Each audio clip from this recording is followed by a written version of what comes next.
નમસ્કાર દર્શક મિત્રો, એસડી ન્યૂઝ ગુજરાતી ચેનલ પર આપનું સ્વાગત છે અને હું આપની સાથે વૈશાલી પવારુ કરીશું નજર આજના સમાચાર પર। ભરૂચ પોલીસ તંત્ર દ્વારા પત્રકારો અને જાગૃત નાગરિકોને થતી હેરાનગતિ બંધ કરવા કલેક્ટરને આવેદનપત્ર આપવામાં આવ્યું। પત્રકાર ગૌતમ દોડિયાએ સામે થયેલી ફરિયાદમાં કાવતરાની આશંકા, તલસ્પર્શી તપાસ જરૂરી જણાવાયું। ભરૂચ લીંબુ છાબરી વિસ્તારમાં દારૂના અડ્ડા પર પોલીસ કર્મીઓ દ્વારા કથિત હપ્તા ઉઘરાણી મામલે 35થી વધુ વિડીયો વાયરલ થયા હતા। આ વાયરલ વિડીયોની તપાસ કરવાના બદલે તપાસ અધિકારી દ્વારા આ અંગે પત્રકારો અને જાગૃત નાગરિકોને નિવેદન લખાવવા માટે બોલાવવામાં આવ્યા હતા। કલાકો સુધી બેસાડી રાખી તેમની આખી જન્મ કુંડળી મેળવવામાં આવી હતી। ત્યારબાદ પણ પોલીસ દ્વારા પત્રકારોને હેરાનગતિ યથાવત રાખતા આજ રોજ ભરૂચ જિલ્લાના વિવિધ સંગઠનોના પત્રકારો દ્વારા જિલ્લા સમાહર્તાને આવેદનપત્ર પાઠવી ન્યાયની માંગ કરી હતી। આ ઉપરાંત પત્રકાર ગૌતમ દોડિયા સામે થયેલી ફરિયાદમાં કાવતરાની આશંકા વ્યક્ત કરવામાં આવી હતી અને તલસ્પર્શી તપાસ કરવાની માંગ કરવામાં આવી હતી।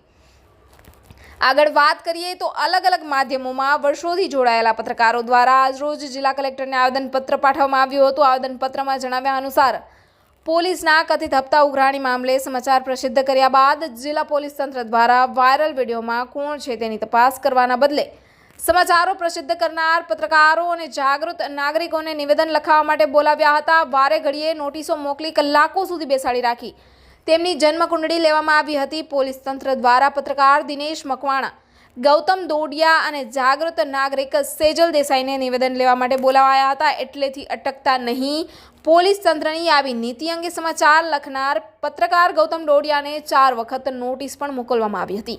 આ અંગે પત્રકાર ગૌતમ દોડિયા દ્વારા 3 ઓગસ્ટના રોજ ડીજી તેમજ આઈજીને અરજી કરી તેમની જાસૂસી થતી હોય, વોચ રાખવામાં આવતી હોય અને પોલીસ દ્વારા ખોટા કેસમાં ફસાવી દેવામાં આવશે તેવી આશંકા વ્યક્ત કરી હતી। તેમની આ આશંકા વચ્ચે 5 ઓગસ્ટના રોજ એ ડિવિઝન પોલીસ મથકમાં તેમની વિરુદ્ધ ગુનો દાખલ કરવામાં આવ્યો છે, જે અંગે પત્રકારો દ્વારા કાવતરાની શંકા વ્યક્ત કરવામાં આવી છે અને ફરિયાદીના લોકેશન 5 બત્તીથી કલા મંદિર સુધીના રસ્તામાં આવતા સરકારી અને ખાનગી કેમેરાના સીસીટીવી ફૂટેજ, જ્યાં બનાવ બન્યા તે જગ્યાએ આવેલ રિલાયન્સ મોલ અને આઈસીઆઈસીઆઈ બેંકના સીસીટીવી ફૂટેજ તેમજ બેંક પાસે આવેલા વિશ્વાસ પ્રોજેક્ટ હેઠળના સરકારી કેમેરામાં સીસીટીવી ફૂટેજ મેળવવામાં આવે અને યોગ્ય તપાસ કરી આ કાવતરા પાછળ કોણ સામેલ છે તેમની તપાસ કરવામાં આવે। આ ઉપરાંત પોલીસ તંત્રમાં યેન-કેન પ્રકારે સત્તાના નશામાં કામગીરી કરનાર પોલીસ અધિકારીઓ અને પોલીસ કર્મચારીઓ ઉપર કાયદેસરની કાર્યવાહી કરવામાં આવે। આ ઉપરાંત પત્રકારોને ખોટી રીતે પોલીસ કેસમાં ફસાવવામાં આવે અને તપાસના નામે પત્રકારો પર થતી હેરાનગતિ બંધ કરવામાં આવે તેવી અમારી માંગ કરાઈ હતી। નિષ્પક્ષ તપાસની માંગ સાથે પત્રકારોએ ચીમકી ઉચ્ચારી હતી કે જો જિલ્લા પોલીસ તંત્ર નિષ્પક્ષ તપાસ કરવાને બદલે પત્રકારોને હેરાન પરેશાન કરશે તો આ આંદોલન રાષ્ટ્રીય કક્ષાએ પહોંચશે। Reporter Jayesh Prajapati, SD news Gujarati, Bharuch.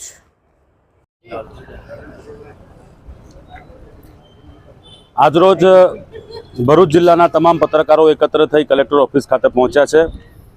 એટલા માટે પહોંચ્યા છે કે દેશની ચોથી જાગીર, ચોથો સ્તંભ ગણાતા જર્નલિઝમ પત્રકારત્વ પર ખોટી રીતે દમન કરવામાં આવે છે, એ પ્રમાણેના અમારા આક્ષેપો છે। એક પત્રકાર પરિવાર સાથે બહાર જાય છે, કોઈ ગાડી સાથે એક્સિડન્ટ થાય છે અને ગણતરીના જ 1-2 કલાકોમાં એમની ઉપર એફઆઈઆર થઈ જાય છે। તો અમે એમ કહેવા માંગીએ છીએ કે તલસ્પર્શી અને બિલકુલ નિષ્પક્ષ આ બાબતની જે છે એ તપાસ થવી જોઈએ। પત્રકારો સરકાર અને તંત્રની કામગીરી બતાવતો હોય છે, પછી એ સારી હોય કે નરસી। અમારું કામ છે માહિતી પૂરી પાડવાનું, જનતાને તકલીફો પડે એ તંત્ર સરકાર સુધી પહોંચાડવાનું, અને જો એ કામ કરતાં જ અમને રોકવામાં આવશે તો પછી જર્નલિઝમ જેવું કંઈ રહે નહીં, પત્રકારત્વ જેવું કંઈ નહીં રહે। અમારા અધિકારો છે કે એક પત્રકાર પાસે લોકો અપેક્ષા રાખતા હોય છે, પછી તે રોડ પર પડેલા ખાડા હોય કે પછી બીજી કોઈ પણ બાબત હોય, અતિવૃષ્ટિ અનાવૃષ્ટિ જે પણ હોય, અમે એ વાતો પહોંચાડીએ છીએ તો લોકોને એનો ફાયદો થતો હોય છે। પરંતુ સીધી કે આડકતરી રીતે પર્ટિક્યુલર કોઈ પણ બાબતના સમાચાર પ્રકાશિત કરવામાં આવે અને પછી એનો દ્વેષભાવ રાખીને ખોટી રીતે કોઈ પણ બાબતે આગળ વધવામાં આવે, એના કરતાં બેસાડીને સારી રીતે વાત કરવામાં આવે, સમજવામાં આવે વાતને, અને ત્યાર પછી દ્વેષ ભાવના રાખ્યા વગર કોઈ બાબતની તપાસ કરવામાં આવે તો એ સાચી રીતે ન્યાય થયેલો ગણાશે। ગૌતમભાઈ દોડિયાના સમર્થનમાં આજે ભરૂચ જિલ્લાના તમામ પત્રકારો અત્યારે અહીંયા એકત્ર થયા છે અને અમારું માત્ર એટલું જ કહેવું છે કે નિષ્પક્ષ તપાસ થવી જોઈએ। કે આ જે વ્યક્તિ ચોરી કે લૂંટ અત્યાર સુધી કરી જ ના હોય એ વ્યક્તિ સામે આ બાબતનો ગુનો દાખલ કરવો એ બાબતે થોડું વિચારવું જોઈતું હતું.